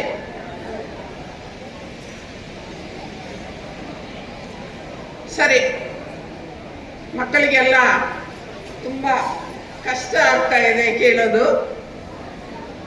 ನೀವು ಒಂದು ಕೆಲಸ ಮಾಡಿ, ಟೀಚರ್ಸ್ ಪಾಠ ಮಾಡೋದಕ್ಕೆ ಬಂದಾಗ ಸೈಲೆಂಟಾಗಿ ಕೂತ್ಕೊಂಡು ಅವ್ರ ಪಾಠನ ಕೇಳಿ. ಅವ್ರು ಮಾಡೋ ಪಾಠನ ಕೇಳಿದ ಮೇಲೆ ನೀವು ಓದಿದ್ರೆ ಬರೀತಾರೆ. ಇದಕ್ಕೆ ಕಾರಣ ಒಂದು ಶಿಕ್ಷಣ ಕಲಿತಂಥ ವ್ಯವಸ್ಥೆ ಇತ್ತು. ಆ ಶಿಕ್ಷಣ ಇಲ್ಲದೆ ಹೋಗಿದ್ರೆ ಅವ್ರು ಅಷ್ಟು ಎತ್ತರಕ್ಕೆ ಬರೋಕ್ಕೆ ಸಾಧ್ಯ ಆಗ್ತಿರಲಿಲ್ಲ. ಅದಕ್ಕೆ ಒಬ್ಬ ವ್ಯಕ್ತಿಗೆ ಶಿಕ್ಷಣ ಬಹಳ ಮುಖ್ಯ ಅನ್ನೋದಕ್ಕೆ ಇವೆಲ್ಲ ಉದಾಹರಣೆಗಳನ್ನು ನಾವು ತಗೊಳ್ತೀವಿ. CSL ಹೇಳಿದ್ರು, ಅಬ್ದುಲ್ ಕಲಾಂ ಅವರು ಕೂಡ ಅತ್ಯಂತ ಬಡತನದಲ್ಲೇ ರಾಮೇಶ್ವರದಲ್ಲಿ ಜನಿಸಿದಂಥ ವ್ಯಕ್ತಿ, ಕಡೆಗೆ ದೇಶ ವಿದೇಶಗಳು ತಿರುಗಿ ನೋಡುವಂಥ ಒಂದು ವಿಜ್ಞಾನಿಯಾದ. ಇಂಥ ಎಲ್ಲ ಕೆಲಸಗಳನ್ನು ಮಾಡಿಕೊಟ್ಟ ಶಿಕ್ಷಣ ಸಂಸ್ಥೆಗೆ ಕೊಟ್ಟಂಥ ಕೊಡುಗೆ ಕರ್ನಾಟಕದಲ್ಲಿ ಮೈಸೂರು ಯದುವಂಶ ಯದುರಾಯರಿಗೆ ಸಲ್ಲಿತು. 1399ರಲ್ಲಿ ಯದುರಾಯರಿಂದ ಸ್ಥಾಪಿಸಲ್ಪಟ್ಟ ಮೈಸೂರು ಸಂಸ್ಥಾನ 1947ರವರೆಗೆ 550 ವರ್ಷಗಳ ಕಾಲ ಸುದೀರ್ಘವಾಗಿ ಭಾರತ ದೇಶದಲ್ಲಿ ಆಳಿದಂಥ ಯಾವುದೇ ಒಂದು ರಾಜವಂಶ ಇತ್ತು ಅಂದರೆ ಅದು ಮೈಸೂರು ಸಂಸ್ಥಾನ. ಅಂಥ ಸಂಸ್ಥಾನದಲ್ಲಿ ಸುಮಾರು 25 ರಾಜರುಗಳು ಆಳ್ವಿಕೆಯನ್ನು ಮಾಡ್ತಾರೆ. ಅದರಲ್ಲಿ 24ನೇ ರಾಜ ನಾಲ್ವಡಿ ಕೃಷ್ಣರಾಜ ಒಡೆಯರ್. ಮರೆಯಕ್ಕಾಗದಂತ ಒಬ್ಬ ರಾಜ. ಇವತ್ತು ಕರ್ನಾಟಕದಲ್ಲಿ ಏನೆಲ್ಲ ಬದಲಾವಣೆ ಆಗಿದೆ ಅಂತಂದ್ರೆ ಆ ವ್ಯಕ್ತಿಯನ್ನು ನಾವು ಇವತ್ತು ನೆನೆಸ್ಕೋಬೇಕಾಗತ್ತೆ. ಜೂನ್ 4, 1884ರಲ್ಲಿ ಜನಿಸ್ತಾರೆ. ಆಗಸ್ಟ್ 4, 1940ರಲ್ಲಿ ವಿಧುನರಾಗ್ತಾರೆ. ಕೇವಲ 56 ವರ್ಷಗಳಲ್ಲಿ ಅವರು ಮಾಡಿದಂತಹ ಸಾಧನೆ ಸಾವಿರಾರು ವರ್ಷಗಳು ಕೂಡ ಇವತ್ತು ನೆನಪಲ್ಲಿ ಇಟ್ಕೋಬೇಕಾಗುತ್ತೆ. ಜೂನ್ ತಿಂಗಳಲ್ಲಿ ಮೊದಲ ಬಾರಿಗೆ KRS ಕಟ್ಟಿದ ನಂತರ ತುಂಬಿದ್ದು ಇದೇ ಮೊದಲ ಬಾರಿ. ಅಂತ ಒಂದು KRS ಕಟ್ಟಿದಂತ ಒಬ್ಬ ಮಹಾನ್ ವ್ಯಕ್ತಿ ನಾಲ್ವಡಿ ಕೃಷ್ಣರಾಜ ಒಡೆಯರು. 1912ರಲ್ಲಿ ಅದು ಕಂಪ್ಲೀಟ್ ಆಗುತ್ತೆ. ಇವರು ಕೊಟ್ಟಂತ ಕೊಡುಗೆ ಏನಪ್ಪಾ ಅಂತಂದ್ರೆ ಅತ್ಯಂತ ಕಡೆಯ ಒಬ್ಬ ವ್ಯಕ್ತಿಗೂ ಕೂಡ ಪರಿಶಿಷ್ಟ ಜಾತಿ ಪರಿಶಿಷ್ಟ ಪಂಗಡ ಅಂತ ಏನು ನಮ್ಮಲ್ಲಿ ಸಮಾಜದಲ್ಲಿ ಇತ್ತು, ಅಂತಹ ಸಮಾಜದಲ್ಲಿ ಅತ್ಯಂತ ಹೀನವಾಗಿದ್ದಂತ ಆ ಕುಟುಂಬಕ್ಕೆ ರಿಸರ್ವೇಶನ್ ಪದ್ಧತಿಯನ್ನ ಇಡೀ ಭಾರತ ದೇಶದಲ್ಲಿ ಮೊದಲ ಬಾರಿಗೆ ತಂದಂತ ಒಬ್ಬ ಮಹಾನ್ ವ್ಯಕ್ತಿ ಅಂದ್ರೆ ನಾಲ್ವಡಿ ಕೃಷ್ಣರಾಜ ಒಡೆಯರು. ಅವರು ಕೇವಲ 14 ವರ್ಷ ಇದ್ದಂತ ಸಂದರ್ಭದಲ್ಲಿ ಅವರ ತಂದೆಯನ್ನ ಕಳ್ಕೊಳ್ತಾರೆ. 10ನೇ ಚಾಮರಾಜ ಒಡೆಯರು ತಾಯಿ ಕೆಂಪನಂಜಮ್ಮಣ್ಣಿ ವಾಣಿವಿಲಾಸ ಸನ್ನಿಧಾನ ಅಲ್ಲಿವರೆಗೂ ಅವರಿಗೆ ಪಟ್ಟಾಭಿಷೇಕ ಮಾಡ್ತಾರೆ. ಆದ್ರೆ 18 ವರ್ಷದವರೆಗೂ ತಾಯಿ ನೋಡ್ಕೊಳ್ತಾರೆ. ಆ ತಾಯಿ ಕೂಡ ಅಷ್ಟೇ ರಾಜ್ಯವನ್ನು ಚೆನ್ನಾಗಿ ನಡೆಸ್ಕೊಂಡು ಬರ್ತಾರೆ. ಇವರು ಅಧಿಕಾರ ಪಡೆದ ನಂತರ ನಮ್ಮ ಕರ್ನಾಟಕದಲ್ಲಿ ವಿಶ್ವವಿದ್ಯಾಲಯಗಳು ಇರಲಿಲ್ಲ. ಆಗಿನ ಕಾಲದಲ್ಲಿ ಮದ್ರಾಸಿನಲ್ಲಿ ಕ್ವಶನ್ ಪೇಪರ್ ತಯಾರಾಗ್ತಿತ್ತು, ಅವರೇ ವ್ಯಾಲ್ಯೂಯೇಷನ್ ಮಾಡ್ತಿದ್ರು, ನಮ್ಮ ಡಿಗ್ರಿ ಸರ್ಟಿಫಿಕೇಟ್ ಕೊಡ್ತಿದ್ರು. ಆದರೆ ನಮ್ಮಲ್ಲೇ ಒಂದು ವಿಶ್ವವಿದ್ಯಾಲಯ ಸ್ಥಾಪನೆ ಮಾಡಬೇಕು ಅಂತ ದೂರದೃಷ್ಟಿಯನ್ನು ಇಟ್ಕೊಂಡು 1916ರಲ್ಲಿ ಮೊದಲನೇ ಬಾರಿಗೆ ಮೈಸೂರು ವಿಶ್ವವಿದ್ಯಾಲಯ ಸ್ಥಾಪನೆ ಮಾಡಿದಂತ ಒಬ್ಬ ಮಹಾನ್ ವ್ಯಕ್ತಿ ಇವತ್ತು ಅತ್ಯಂತ ಎತ್ತರಕ್ಕೆ ಬೆಳೆದಿದೆ. ಸುಮಾರು 2000 ಎಕರೆಗಳಲ್ಲಿ ಎಲ್ಲ ವಿಷಯಗಳಲ್ಲೂ ಇವತ್ತು ಅಲ್ಲಿ ಸ್ನಾತಕೋತ್ತರ ಪದವಿಗಳನ್ನು ನಾವು ಕಾಣಬಹುದು. ಅವರು ಕೊಟ್ಟಂತ ಕೊಡುಗೆ ಅಪಾರವಾಗಿದೆ. ರಿಸರ್ವೇಶನ್ ಸಿಸ್ಟಮ್ನ ಇಡೀ ಭಾರತದಲ್ಲಿ ಮೊದಲ ಬಾರಿಗೆ ತಂದಂಥವರು. ಪ್ರತಿನಿಧಿಯ ಸಭೆ ಅನ್ನೋದು ಕೇವಲ ಹೆಸರಿಗೆ ಮಾತ್ರ ಇತ್ತು. ಆದರೆ ಅವರೆಲ್ಲರೂ ಆ ಜನಗಳನ್ನೆಲ್ಲ ಕರೆದು ಪ್ರತಿನಿಧಿ ಸಭೆಯನ್ನು ಮಾಡಿದರು. ಶಿಕ್ಷಣ ಕ್ಷೇತ್ರಕ್ಕೆ ಕೊಟ್ಟಂತ ಕೊಡುಗೆ ಅಪಾರ. 1915ರಲ್ಲಿ ಆಗಿನ ಕಾಲದಲ್ಲೇ ಇನ್ನು ನಮ್ಮ ಕರ್ನಾಟಕ ಏಕೀಕರಣನೇ ಆಗಿಲ್ಲ. ಆಗ 1915ರಲ್ಲಿ ಚಾಮರಾಜ ಸಾಲಿನ ಈ ಕಾರ್ಯಕ್ರಮದ ಆಯೋಜಕರಾಗಿರ್ತಕ್ಕಂತಹ ಎಲ್ಲ ನನ್ನ ನೆಚ್ಚಿನ ವಿದ್ಯಾರ್ಥಿಗಳು, ನಿಜಕ್ಕೂ ಈ ಕಾರ್ಯಕ್ರಮವನ್ನು ನೋಡ್ತಾ ಇದ್ರೆ ನಾನು 1983ನೇ ಬ್ಯಾಚಿನ ವಿದ್ಯಾರ್ಥಿ. ಇಲ್ಲಿ ನಾನು ಇದೇ ತರ ಈ ಶಾಲೆಯಲ್ಲಿ ವಿದ್ಯಾರ್ಥಿ ಆಗಿದ್ದಾಗ ಅಲ್ಲಿ ಕುಳಿತು ನೋಡ್ತಾ ಇದ್ದೆ. ಅಂದ್ರೆ ನಿಮಗೆ ಚೇರ್ ಒಂದು ವ್ಯವಸ್ಥೆ ಇದೆ. ನಾವು ಓದೋ ಸಂದರ್ಭದಲ್ಲಿ ಚೇರ್ ವ್ಯವಸ್ಥೆ ಇರಲಿಲ್ಲ. ನೋಡಿ, ನಮ್ಮ ಹಾಳ್ತಮ್ಮಣ್ಣನವರು ಸಾಕಷ್ಟು ವಿದ್ಯಾರ್ಥಿಗಳಿಗಾಗಿ ಚೇಂಜಸ್ ಮಾಡ್ತಾನೇ ಬಂದಿದ್ದಾರೆ. ಅದು ಹೇಳ್ತಾ ಹೋದ್ರೆ ಜಾಸ್ತಿ ಆಗುತ್ತೆ ಬೇಡಿ. ನಾನು ಗುರು ಮತ್ತು ಶಿಷ್ಯರಿಗೆ ಯಾವ ರೀತಿಯಾದಂತಹ ಒಂದು ಅವಿನಾಭಾವ ಸಂಬಂಧ ಇರುತ್ತೆ ಅನ್ನೋದನ್ನ ಒಂದು ನೈಜ ಘಟನೆಯ ಮುಖಾಂತರ ನಿಮಗೆ ಹೇಳಲಿಕ್ಕೆ ಇಷ್ಟಪಡ್ತೀನಿ. ಮಕ್ಕಳ ಇದನ್ನ ಕೇಳಿಸ್ಕೋಬೇಕು. ತಾವು ಬಹುಶಃ ಹೆಣ್ಮಕ್ಳು ಕೇಳಿಸ್ಕೊತಾ ಇದ್ದಾರೆ, ನಮ್ಮ ಗಂಡು ಮಕ್ಕಳು ಕೇಳಿಸ್ಕೊತಾ ಇಲ್ಲ. ಅದಕ್ಕೆ ಫಲಿತಾಂಶದಲ್ಲಿ ಹೆಣ್ಮಕ್ಳ ಮೇಲ್ಗೈ, ಕಾನ್ಸಂಟ್ರೇಷನ್ ಕಡಿಮೆ ಅವರಿಗೆ. ಕೇರಳ ಸ್ಟೇಟ್ ಗೊತ್ತಲ್ಲಪ್ಪ? ಓಕೆ, ಎಲ್ಲಿ ಬರುತ್ತೆ ಕೇರಳ? ನಮ್ಮ ಮ್ಯಾಪಲ್ಲಿ ನಾರ್ತ್ ಬರುತ್ತಾ ಸೌತ್ ಬರುತ್ತಾ? ಗುಡ್, ವೆರಿ ಗುಡ್, ಸೌತ್ ಅಲ್ಲಿ ಬರ್ತದೆ. ಆ ಕೇರಳ ರಾಜ್ಯದಲ್ಲಿ ಒಂದು ಪ್ರತಿಷ್ಠಿತ ಶಾಲೆ ಇದೆ, ಸೆಂಟ್ ಆನ್ಸ್ ಅಂದ್ಬಿಟ್ಟು ಒಂದು ಶಾಲೆ ಇರುತ್ತೆ. ಅಲ್ಲಿ ಎಲಿಜಬೆತ್ ಅಂದ್ಬಿಟ್ಟು ಮೇಡಮ್ ಒಬ್ರು ಒಂದು ಪ್ರತಿಷ್ಠಿತ ಶಾಲೆಯಲ್ಲಿ ಶಿಕ್ಷಕರಾಗಿ ಕೆಲಸವನ್ನು ಮಾಡ್ತಾರೆ. ಸುಮಾರು 30 ವರ್ಷಗಳ ಕಾಲ ಆ ಶಾಲೆಯಲ್ಲಿ ಶಿಕ್ಷಕಿಯಾಗಿ ಸೇವೆಯನ್ನು ಮಾಡಿ ನಿವೃತ್ತಿಯನ್ನು ಹೊಂದಿರ್ತಾರೆ. ಅವರ ಅವಧಿಯಲ್ಲಿ ಬೆಳಗಿನ ಕಾರ್ಯಕ್ರಮಕ್ಕೆ ಈಗ ಮಧ್ಯಾಹ್ನ ಆಗಿದೆ. ಈ ಒಂದು ಮಧ್ಯಾಹ್ನದ ಕಾರ್ಯಕ್ರಮಕ್ಕೆ ವೇದಿಕೆ ಮೇಲೆ ಆಸೀನರಾಗಿರುವಂತಹ ಎಲ್ಲ ನಮ್ಮ ಗಣ್ಯರಿಗೆ ಹಾಗೂ ಅವರ ಜೊತೆಯಲ್ಲಿ ನಾನು ಸೇವೆಯನ್ನು ಮಾಡಿದ್ದೀನಿ, ಕೆಲಸವನ್ನು ಮಾಡಿದ್ದೀನಿ. ಎಲ್ಲ ನಮ್ಮ ಹಿರಿಯ ಉಪಾಧ್ಯಾಯರಿಗೆ, ಗುರು ವೃಂದದವರಿಗೆ, ತಂದೆ ತಾಯಿ ಸಮಾನವಾದಂಥವರಿಗೆ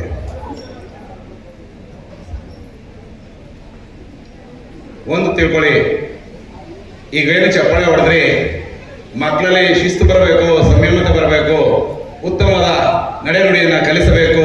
ಇಲ್ಲಿ ಸಲ್ಲುವವನು ಅಲ್ಲಿನೂ ಸಲ್ಲುವನಯ್ಯ, ಇಲ್ಲಿ ಸಲ್ಲದವನು ಅಲ್ಲಿಯೂ ಸಲ್ಲಲಾರ, ಎಲ್ಲಿಯೂ ಸಲ್ಲಲಾರ. ಯಾಕೆಂದ್ರೆ ಒಂದು ಮಾತನ್ನ ಹೇಳ್ತೀನಿ ಮಕ್ಕಳೇ, ಈಗ ನಾನು ಎಷ್ಟೇ ಹೊಡಿಲಿ ಬೈಲಿ ಏನೇ ಮಾಡಲಿ, ನೀವು ನಾನು ಮಾತಾಡಬೇಕು ಅಂದ್ರೆ ನಿಮ್ಮ ಬಂದಂತಹ ಒಂದು ಆ ಮಾತು ನಾನು ಹಾಡಬೇಕಾ ನಾನು ಮಾತಾಡಬೇಕಾ ಇಲ್ಲೇ ಕಾಣಿಸ್ಕೊಳ್ಳುತ್ತೆ.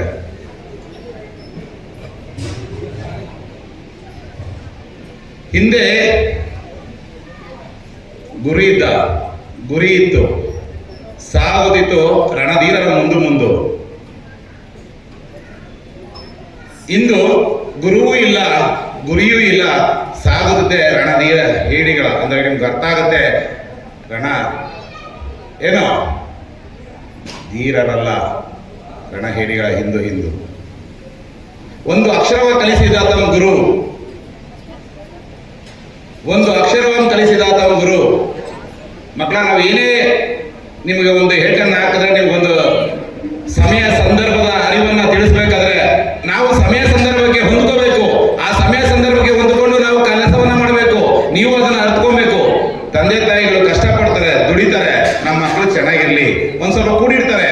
ನಮ್ಮ ತಂದೆ ತಾಯಿಗಳು ಏನಕ್ಕಾಗಿ ಇಲ್ಲಿ ನೆರೆದಂತಹ ನಮ್ಮ ಗಣ್ಯಾತಿ ಗಣ್ಯರು ನಿಮಗೆ ಕೊಡುಗೆಯನ್ನು ನೀಡ್ತಾರೆ. ಏನಕ್ಕಾಗಿ? ನೀವು ಚೆನ್ನಾಗಿರ್ಬೇಕು ಅಂತೇಳಿ, ನಿಮ್ಗೆ ಅದು ಒಳ್ಳೇದಾಗಬೇಕು, ಮುಂದೆ ನೀವು ಅದನ್ನು ತಿಳ್ಕೋಬೇಕು. ಗುರು ಹಿರಿಯರಲ್ಲಿ ಗೌರವ ಭಾವನೆ ಇರಬೇಕು. ನಾನು ಹೆಚ್ಚಿಗೆ ಹೇಳೋದಕ್ಕೆ ಇಷ್ಟಪಡಲ್ಲ, ಈಗಲೇ ಹೇಳ್ತಾ ಇದ್ದೀವಿ. ನಿಮ್ಮ ಒಂದು ಉತ್ತಮವಾದ ಏಳಿಗೆಗೆ ಶ್ರಮಿಸೋದಕ್ಕೆ ನಾವು ಸದಾ ಸಿದ್ಧರಾಗಿರ್ತೀವಿ.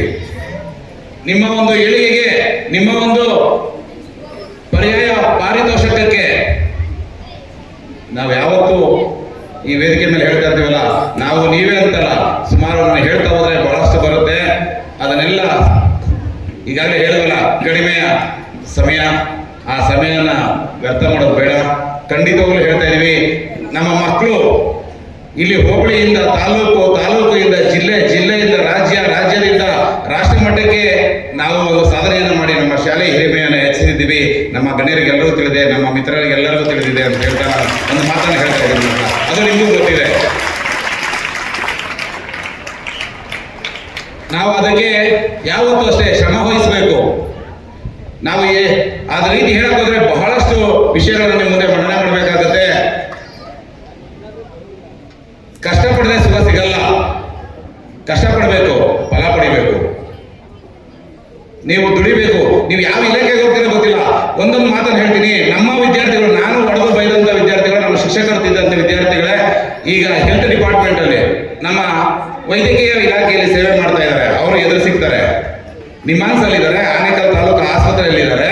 ಹಾಗೂ ನೆಕ್ಸ್ಟ್ ನಮ್ಮ ಕಾಲೇಜುಗಳಲ್ಲಿ ಅವರು ಲೆಕ್ಚರರ್ಸ್ ಆಗಿದ್ದಾರೆ, ಟೀಚರ್ಸ್ ಆಗಿದ್ದಾರೆ, ಫಾರೆಸ್ಟ್ ಅಧಿಕಾರಿಯಾಗಿ ಕೆಲಸ ಮಾಡ್ತಾ ಇದ್ದಾರೆ, ಪೊಲೀಸ್ ಇಲಾಖೆಗೆ ಹೋಗಿದ್ದಾರೆ.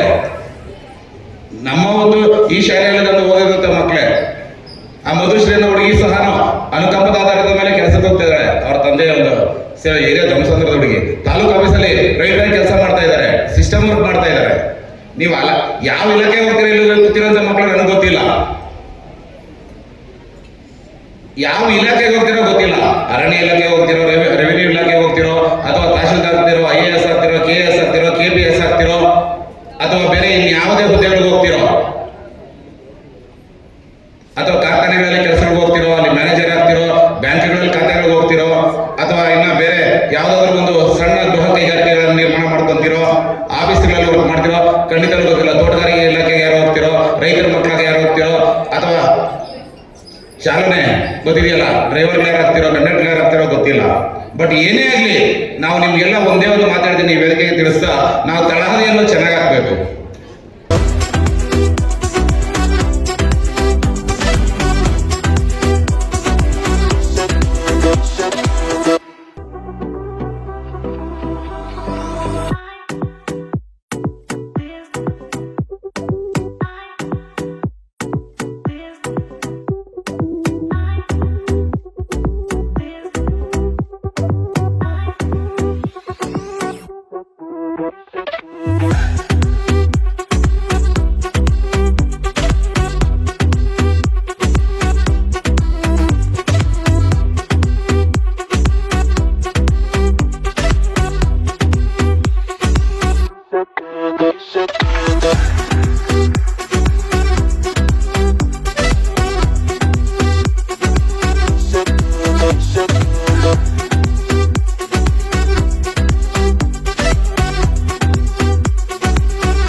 ಶಿಕ್ಷಕ ವೃಂದದವರು ಎಲ್ಲ ಇವತ್ತು ನಿಮಗೆ ಒಳ್ಳೆ ಕಾರ್ಯಕ್ರಮಗಳು. ಈ ಗುರುವಂದನ ಕಾರ್ಯಕ್ರಮ 2014-15ನೇ ಸಾಲಿನ ವಿದ್ಯಾರ್ಥಿನಿಯರು ಅವರು ಬಹಳ ಸಂತೋಷವಾಗಿ ನಮಗೆ ನಾವು ಗುರುಗಳಿಗೆ ಗುರುವಂದನ ಕಾರ್ಯಕ್ರಮ ಮಾಡಬೇಕು, ನಾವೆಲ್ಲ ವಿದ್ಯಾರ್ಥಿಗಳು ಎಲ್ಲ ಒಂದೊಂದು ರೀತಿ ಒಂದು ವೇದಿಕೆಯಲ್ಲಿ ಸೇರಬೇಕು. ಆ ವೇದಿಕೆ ನಮ್ಮ ಧರ್ಮಸಾಗರ ಸಂಸ್ಥೆಯಲ್ಲಿ ಅವಕಾಶ ಬೇಕು ಅಂತ 2-3 ತಿಂಗಳಿಂದ ಆ ಸುದರ್ಶನ್ ಸರಿಸಾಮ್ ಟೀಮ್ ಎಲ್ಲರ ಹೆಸರು ಹೇಳೋಕ್ಕಾಗಲ್ಲ, ಸಮಯ ಆಗ್ತೈತೆ. ಎಲ್ಲ ಕೇಳಿದಾಗ ಗುರುವಂದನೆ ಕಾರ್ಯಕ್ರಮ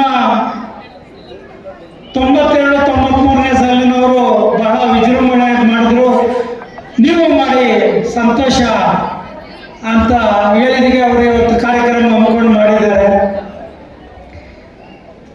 ಎಲ್ಲ ಗುರುಗಳ ಒಂದು ಪ್ರತಿಯೊಂದು ಮಾತು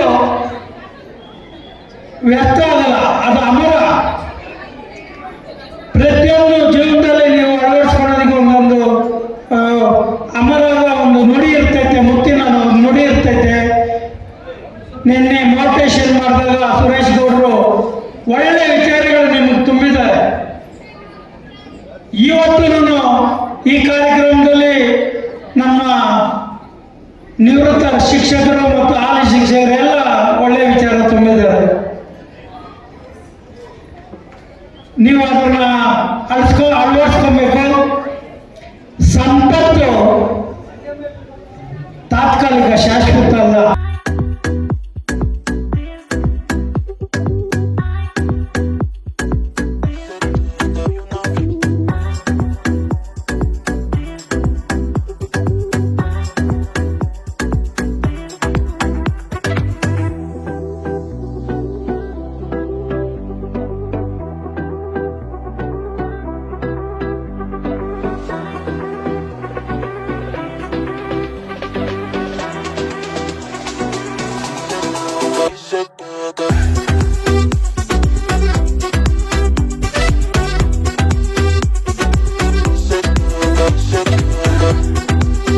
ಈ ಪ್ರೌಢಶಾಲೆಯಲ್ಲಿ 2014 ಮತ್ತು 15ನೇ ಸಾಲಿನ ವಿದ್ಯಾರ್ಥಿಗಳು ಇವತ್ತು ಅದ್ಧೂರಿಯಾದ ಒಂದು ಗುರುವಂದನಾ ಕಾರ್ಯಕ್ರಮವನ್ನು ಇಟ್ಕೊಂಡಿದ್ದರು. ಅದನ್ನು ಸಂಪೂರ್ಣವಾಗಿ ಯಶಸ್ವಿಯಾಗಿ ನಡೆಸಿಕೊಟ್ಟಿದ್ದಾರೆ. ಮೊದಲನೇದಾಗಿ ನಾವು ಆ ಒಂದು ಬ್ಯಾಚಿನ ಎಲ್ಲ ವಿದ್ಯಾರ್ಥಿ ಸಮೂಹಕ್ಕೆ ಹೃತ್ಪೂರ್ವಕವಾಗಿರ್ತಕ್ಕಂಥ ಧನ್ಯವಾದಗಳನ್ನು ಹೇಳ್ತೀವಿ. ಕಾರಣವಾದರಿಷ್ಟೇ, ಒಬ್ಬ ವಿದ್ಯಾರ್ಥಿ ತನ್ನ ವಿದ್ಯಾಭ್ಯಾಸವನ್ನು ಮುಗಿಸಿ ತದನಂತರ ಬೇರೆ ಕಡೆ ಹೊರಡೋ ಸಂದರ್ಭ ಮತ್ತು ಅಲ್ಲಿ ಯಶಸ್ವಿಯಾಗಿ ಒಂದು ಸ್ಥಾನಮಾನವನ್ನು ಪಡ್ಕೊಂಡ ನಂತರ ಆ ವಿದ್ಯಾರ್ಥಿ ತಾನು ಕಲಿತಂಥ ವಿದ್ಯಾಭ್ಯಾಸ ಮಾಡಿದಂತಹ ಶಿಕ್ಷಣ ಸಂಸ್ಥೆಯನ್ನು ಮತ್ತು ಹೇಳಿಕೊಟ್ಟಂಥ ಶಿಕ್ಷಕರನ್ನು ನೆನಪು ಮಾಡ್ಕೊಳ್ತಕ್ಕಂಥದ್ದು ಇದೆಯಲ್ಲ, ಅದು ಬಹಳ ಪ್ರಮುಖವಾಗಿರ್ತಕ್ಕಂಥ ಅಂಶ. ಆ ಕೆಲಸವನ್ನು ಇವತ್ತು 2014 ಮತ್ತು 15ನೇ ಸಾಲಿನ ವಿದ್ಯಾರ್ಥಿಗಳು ನಡೆಸಿಕೊಟ್ಟಿದ್ದಾರೆ. ಅವ್ರಿಗೆ ನಮ್ಮೆಲ್ಲರ ಪರವಾಗಿ, ಅಂದರೆ ನಿವೃತ್ತಿಯಾಗಿರ್ತಕ್ಕಂಥ ಶಿಕ್ಷಕರು ಇರ್ಬೋದು, ಹಾಲಿ ಶಿಕ್ಷಕರು ಇರ್ತಕ್ಕಂಥ ಸಂದರ್ಭ ಇರ್ಬೋದು, ಅವರೆಲ್ಲರ ಪರವಾಗಿ ಆ ಬ್ಯಾಚಿನ ಎಲ್ಲ ವಿದ್ಯಾರ್ಥಿಗಳಿಗೆ ನಾವು ಯಶಸ್ಸನ್ನು ಇನ್ನೂ ಮುಂದೆ ಹೆಚ್ಚಿನ ಯಶಸ್ಸನ್ನು ಗಳಿಸಲಿ, ಅವರ ಗುರಿ ಉದ್ದೇಶವನ್ನು ಸಾಧಿಸಲಿ, ಇಂತಹ ಕೆಲಸ ಕಾರ್ಯಗಳನ್ನು, ಸಮಾಜಮುಖಿ ಕಾರ್ಯಕ್ರಮಗಳನ್ನು ಅವರು ಇನ್ನೂ ಹೆಚ್ಚೆಚ್ಚು ಮಾಡಲಿ ಅಂಥೇಳಿ ನಾನು ತುಂಬ ಹೃದಯದಿಂದ ನಮ್ಮ ಎಲ್ಲ ಶಿಕ್ಷಕರ ಪರವಾಗಿ ನಾನು ಅಭಿನಂದನೆಯನ್ನು, ಧನ್ಯವಾದಗಳನ್ನು ಹೇಳ್ತೀನಿ. 2014 ಮತ್ತು 15ನೇ ಸಾಲಿನ ವಿದ್ಯಾರ್ಥಿಗಳು ಗುರುವೃಂದ ಗುರುವಂದನೆ ಕಾರ್ಯಕ್ರಮವನ್ನು ನಡೆಸಿಕೊಟ್ಟಿದ್ದಾರೆ. ಅದು ಅತ್ಯಂತ ಯಶಸ್ವಿಯಾಗಿ ನಡೆಯಿತು. ಇಂಥ ಒಂದು ಕಾರ್ಯಕ್ರಮ ಆ ಮಕ್ಕಳು ನಮ್ಮನ್ನು ನೆನಪು ಮಾಡಿಕೊಂಡು ಶಿಕ್ಷಕ ಮತ್ತು ಗುರುವಿನ ಸಂಬಂಧವನ್ನು ಕಲ್ಪನೆ ಮಾಡ್ಕೊಂಡು ಇದು ಮಾಡಿದ್ದಾರೆ. ಬಹಳ ಉತ್ತಮವಾದಂಥ ಒಂದು ಕಾರ್ಯಕ್ರಮವನ್ನು ಇವತ್ತು ಜರುಗಿಸಿದ್ದಾರೆ ಈ ಒಂದು ವಿದ್ಯಾಸಂಸ್ಥೆಯಲ್ಲಿ. ಬಹಳ ಸಂತೋಷವಾಗುತ್ತೆ.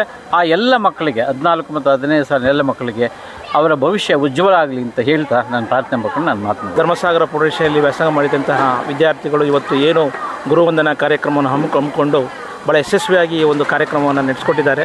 ನಿಜಕ್ಕೂ ಇದು ಶ್ಲಾಘನೀಯ. ಈ ಒಂದು ಕಾಲದಲ್ಲಿ ಗುರು ಮತ್ತು ಶಿಷ್ಯರ ಸಂಬಂಧವನ್ನು ಅವರು ಈ ಸಮಾರಂಭ ಮಾಡುವುದರ ಮುಖಾಂತರ ಎಲ್ಲರಿಗೂ ಮನದಟ್ಟಾಗುವಂತೆ ಮಾಡಿದ್ದಾರೆ. ನಾನು ಅವರಿಗೆ ಈ ಸಂದರ್ಭದಲ್ಲಿ ಶುಭವನ್ನು ಹಾರೈಸ್ತೀನಿ. ನನ್ನ ಹೆಸರು ರಮೇಶ್ ಅಂತ. ನಾನು ಇಲ್ಲಿ ವಿಜ್ಞಾನ ಶಿಕ್ಷಕನಾಗಿ ಇವತ್ತು ಏನು ಒಂದು ಗುರುವಂದನಾ ಕಾರ್ಯಕ್ರಮ ಮಾಡಿದ್ದಾರೆ 2014 ಮತ್ತು 15 ಸಾಲ ವಿದ್ಯಾರ್ಥಿಗಳು, ಅವರಿಗೆ ನಾನು ರಸಾಯನಶಾಸ್ತ್ರ ಮತ್ತು ಜೀವಶಾಸ್ತ್ರವನ್ನು ಬೋಧಿಸ್ತಾ ಇದ್ದೆ. ಆ ಮಕ್ಕಳು 10 ವರ್ಷ ಇನ್ನೂ 10 ವರ್ಷ ಮುಗ್ದಿಲ್ಲ, ಆದರೂ ಅಷ್ಟು ಬೇಗ ಅವರ ಲೈಫನ್ನೆಲ್ಲ ಸೆಟ್ಲ್ ಮಾಡಿಕೊಂಡು ಇವತ್ತು ಗುರುಗಳನ್ನು ನೆನಪು ಮಾಡಿಕೊಂಡು ಮತ್ತು ಸಂಸ್ಥೆನ ನೆನಪು ಮಾಡಿಕೊಂಡು ಇವತ್ತು ಈ ಒಂದು ಸಂಸ್ಥೆಗೆ ಬಂದು ನಮಗೆಲ್ಲರಿಗೂ ಸಹಿತ ಒಂದು ಅವರು ಕೊಟ್ಟಂಥ ಆತಿಥ್ಯ ಹೇಗಿತ್ತು ಅಂತೇಳಿದರೆ ಮನಮುಟ್ಟುವಂತಿತ್ತು, ಹೃದಯ ಸ್ಪರ್ಶಿ ಒಂದು ನಮಗೆ ಗೌರವವನ್ನು ಕೊಟ್ಟರು. ಅದು ನಿಜವಾಗ್ಲೂ ಅವಿಸ್ಮರಣೀಯ, ಮರೆಯೋದಕ್ಕಾಗೋದಿಲ್ಲ. ಯಾರಾದರೂ ಶಿಕ್ಷಕರು ಏನಾದರೂ ಸಂಪಾದನೆ ಮಾಡಿದ್ದೀವಿ ಅಂತೇಳಿದರೆ, ಏನಾದರೂ ಐಶ್ವರ್ಯ ಬಂದಿದೆ ಅಂದರೆ ನಮ್ಮ ವಿದ್ಯಾರ್ಥಿಗಳಂತೇಳಿ ಹೇಳೋಕ್ಕೆ ಇಷ್ಟಪಡ್ತೀನಿ.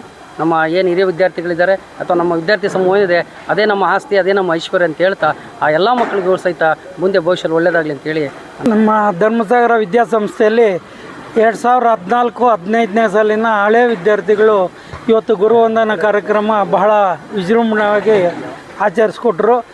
ಅವರಿಗೆ ಮೊದಲನೇದಾಗಿ 2014-15ನೇ ಸಾಲಿನ ವಿದ್ಯಾರ್ಥಿಗಳಿಗೆ ಅಭಿನಂದನೆಗಳು ಸಲ್ಲಿಸ್ತಾ, ನಮ್ಮ ಈ ಶಾಲೆಯ ಧರ್ಮಸಾಗರ ವಿದ್ಯಾಸಂಸ್ಥೆಯ ಎಲ್ಲ ನಿವೃತ್ತ ಶಿಕ್ಷಕರು ಬಂದು ಈ ಕಾರ್ಯಕ್ರಮದಲ್ಲಿ ಭಾಗವಹಿಸಿ ಅವರು ಎಲ್ಲ ವಿದ್ಯಾರ್ಥಿಗಳಿಗೂ ಒಳ್ಳೆಯ ಹಿತ ನುಡಿಗಳು ನುಡಿದ್ರು ಸವಿನಯ ನೆನಪಿರುವ ಹಾಗೆ ಅವ್ರುಗಳಿಗೂ ನಾನು ಎಲ್ಲ ಹಿರಿಯ ಶಿಕ್ಷಕರುಗಳೂ ನಾನು ಅಭಿನಂದನೆಗಳು ಸಲ್ಲಿಸ್ತೇನೆ. ನಾನು 2014-15 ವಿದ್ಯಾರ್ಥಿಗಳಾಗಲಿ ಯಾರೇ ಹಳೆಯ ವಿದ್ಯಾರ್ಥಿಗಳಿರಲಿ ಅವ್ರಿಗೆ ನಾನು ಇಷ್ಟೇ ಕೇಳ್ಕೊಳೋದು ಏನು ಅಂದರೆ, ನೀವು ಗುರುವಂದನಾ ಕಾರ್ಯಕ್ರಮ ಮಾಡಿರೋದು ಅವರಿಗೆ ಸ್ಥಿರವಾಗಿ ಅವರು ಸ್ವೀಕರಿಸಬೇಕು. ಅಂದರೆ ಪ್ರತಿ ಏನೇ ಅವರ ಸ್ವಂತ ಕಾರ್ಯಕ್ರಮ ಇರಲಿ, ಗುರುಗಳದ್ದು ಏನೇ ಆಗು ಹೋಗಲಿರಲಿ, ನೀವು ಗುರುತಿಸಿ ಅವ್ರ ಮನೇಲಿ ಏನೇ ಕಾರ್ಯಕ್ರಮ ಇರಲಿ. ಕೆಲವರು ಯಾಕೆ ಈ ಮಾತು ಹೇಳ್ತೀನಿ ಅಂದರೆ, ಇತರೆ ಏನೇ ಕೆಲಸ ಕಾರ್ಯಗಳು ಮಾಡೋರು ಇತರೆ ಉದ್ಯೋಗದಲ್ಲಿರೋರು ಶ್ರೀಮಂತರಾಗಿರ್ತಾರೆ.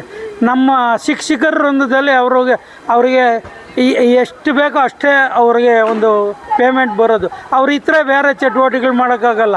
ಇವಾಗ ಸರ್ಕಾರ ಇತ್ತೀಚೆಗೆ ಟ್ಯೂಷನ್ ಮಾಡಿದ್ರು ಅದಕ್ಕೂ ಒಂದು ಕಡಿವಾಣ ಹಾಕ್ತಾರೆ ನಮ್ಮ ಎಡೆಡ್ ಶಾಲೆಗಳಲ್ಲಿ. ಆ ರೀತಿ ಜೀವನ ಮಾಡಿ ಅವರಿಗೆ ನೋಡಿ, ಅವರಿಗೆ ಸರ್ಕಾರದಿಂದ ಆಗಲಿ ಸಂಸ್ಥೆಯಿಂದ ಆಗಲಿ ಅವ್ರ ಸಂಭಾವನೆ 25% ಕೊಡೋದು. ಮಿಕ್ಕಿದ 75% ಅವ್ರ ಗುರುಗಳು ಅವರ ಸ್ವಯಂ ಸೇವೆಯಿಂದ ವಿದ್ಯಾರ್ಥಿಗಳಿಗೆ ವಿದ್ಯಾಭ್ಯಾಸ ಮಾಡಿಕೊಡ್ತಾರೆ.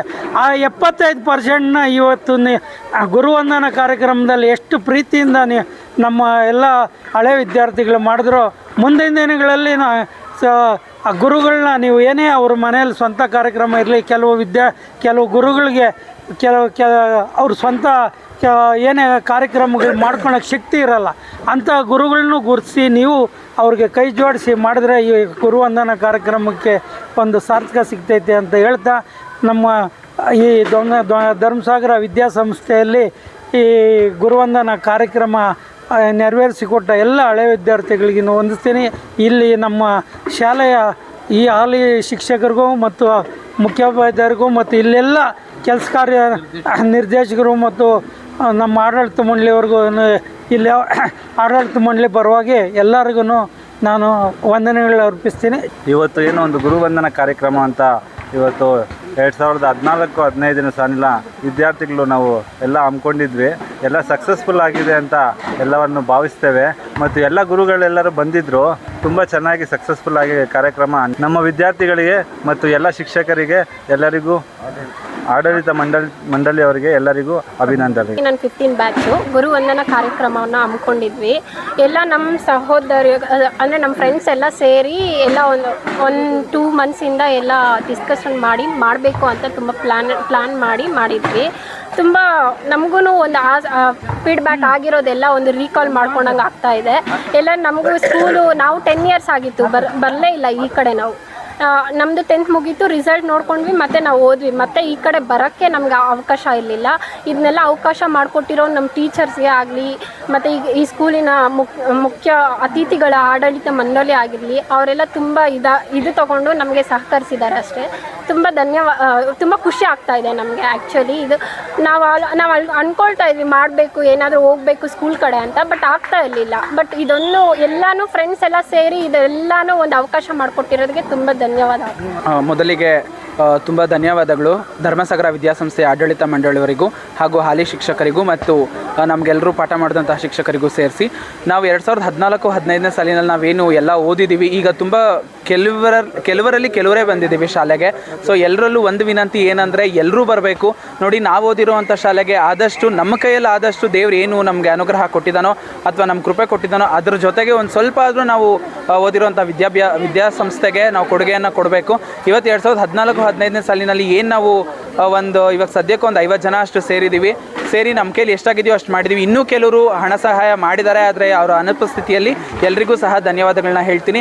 ಮುಂದಿನ ಕಾರ್ಯಕ್ರಮಗಳು ನಾವು ಯಾರೇ ಏನೇ ಮಾಡಿದ್ರು ಎಲ್ಲದಕ್ಕೂ ನಮ್ಮ ಏನು ಧರ್ಮಸಾಗರ ವಿದ್ಯಾಸಂಸ್ಥೆಯಲ್ಲಿ ನಾವು ಪ್ರೌಢ ಶಿಕ್ಷಣವನ್ನು ಪಡ್ಕೊಂಡಿದ್ದೀವಿ. ಎಲ್ಲರೂ ಸಹ ಸೇರಿ ನಮ್ಮ ಈ ವಿದ್ಯಾಸಂಸ್ಥೆಯನ್ನು ಬೆಳೆಸಬೇಕು, ಉಳಿಸ್ಬೇಕು ಮತ್ತು ಜೊತೆಗೆ ಕೈಲಾದಷ್ಟು ಸಹಾಯ ಮಾಡಬೇಕು ಅಂತ ಎಲ್ಲರಲ್ಲೂ ಸವಿನಯದಿಂದ ಬೇಡ್ಕೊಳ್ತೀನಿ. 2014-15ನೇ ಬ್ಯಾಚಿನ ಹಿರಿಯ ವಿದ್ಯಾರ್ಥಿಗಳು ಇವತ್ತು ಗುರುವಂದನಾ ಕಾರ್ಯಕ್ರಮವನ್ನು ಇಟ್ಕೊಂಡಿದ್ದರು. ಅದಕ್ಕೆ ಆಡಳಿತ ಮಂಡಳಿಯ ಖಜಾಂಚಿಗಳಾದಂತಹ ಧನರಾಜ್ ಸರ್ ಹಾಗೂ ಕಾರ್ಯದರ್ಶಿಗಳಾದಂಥ ಶಾಂತಕುಮಾರ್ ಸರ್, ನಿರ್ದೇಶಕರಾದಂತಹ ಕೃಷ್ಣಪ್ಪ ಸರ್ ಆಗಮಿಸಿದ್ರು. ಅವ್ರಿಗೆ ಮೊದಲು ಧನ್ಯವಾದ ಹೇಳ್ತೀನಿ. ಈ 2014-15ನೇ ಬ್ಯಾಚಿನ ವಿದ್ಯಾರ್ಥಿಗಳು ಸುಮಾರು 2 ತಿಂಗಳಿಂದ ಸತತವಾಗಿ ಶಾಲೆಗೆ ಏನನ್ನಾದರೂ ಮಾಡಬೇಕು, ನಮ್ಮ ಕೊಡುಗೆ ಇರಬೇಕು ಅಂಥೇಳಿ ಯೋಚನೆಯನ್ನು ಮಾಡಿ ಒಂದು ಗುರುವಂದನಾ ಕಾರ್ಯಕ್ರಮ ಮಾಡೋದ್ರ ಜೊತೆಗೆ ನಾವು ನಮ್ಮನ್ನು ಆ ಸಂಸ್ಥೆಗಾಗಿ, ಆ ಶಾಲೆಗಾಗಿ ತೊಡಗಿಸ್ಕೋಬೇಕು. ಅಲ್ಲಿ ಹಲವು ಕಾರ್ಯಕ್ರಮಗಳನ್ನು ಹಮ್ಮಿಕೋಬೇಕು. ಅಲ್ಲಿ ಶಾಲೆಗೆ ಬೇಕಾಗಿರುವಂಥ ಆಗು ಹೋಗುಗಳ ಬಗ್ಗೆ ಚರ್ಚೆಯನ್ನು ಮಾಡಿ ನಮ್ಮ ಕೈಲಿಂದ ನಮ್ಮ ದುಡಿಮೆಯ ಇಂತಿಷ್ಟು ಪ್ರತಿಫಲವನ್ನು ಆ ಶಾಲೆಗೆ ಕೊಡಬೇಕು ಅಂತೇಳಿ ತೀರ್ಮಾನವನ್ನು ಮಾಡಿದ್ದಾರೆ. ನಿಜವಾಗ್ಲೂ ಕೂಡ ಆ ವಿದ್ಯಾರ್ಥಿಗಳೆಲ್ಲರಿಗೂ ಕೂಡ ನಾವು ಧನ್ಯವಾದಗಳನ್ನು ಸಮರ್ಪಿಸ್ತೇವೆ.